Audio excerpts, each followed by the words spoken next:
Bună,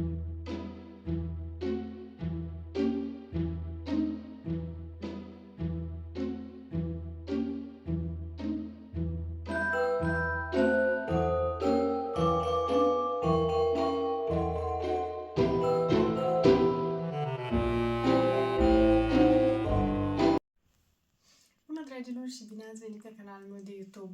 Astăzi plănuiesc să mă vopsesc și am zis să vă arăt cum arată părul meu înainte de această procedură.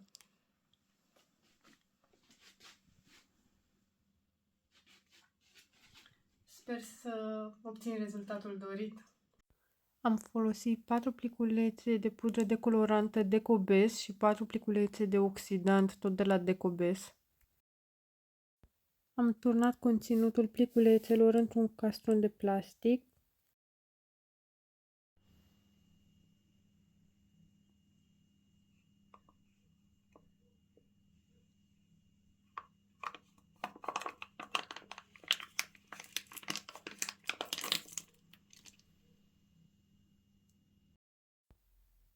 Am amestecat pudra și oxidantul cu ajutorul unei pensule pentru vopsit și am continuat până ce am obținut o pastă omogenă. Am aplicat mixul întâi la rădăcină și am realizat că am greșit făcând acest pas. Ar fi trebuit să pornesc cu vârfurile pentru că rădăcina mi s-a decolorat mult mai mult decât vârfurile. Și așa arăta părul meu după ce m-am decolorat. Vă sfătuiesc să purtați mănuși atunci când vă decolorați părul sau atunci când vă vopsiți.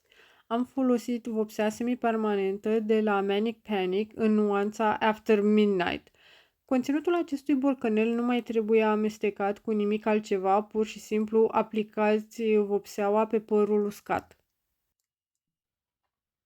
Și acesta este rezultatul. Deja m-am spălat pe cap de câteva ori și mă bucur că încă s-a menținut culoarea vibrantă. O să mă întorc ca să vedeți mai bine cum arată părul meu.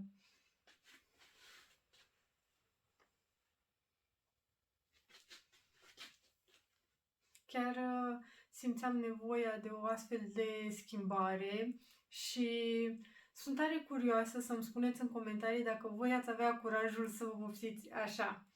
Pupici!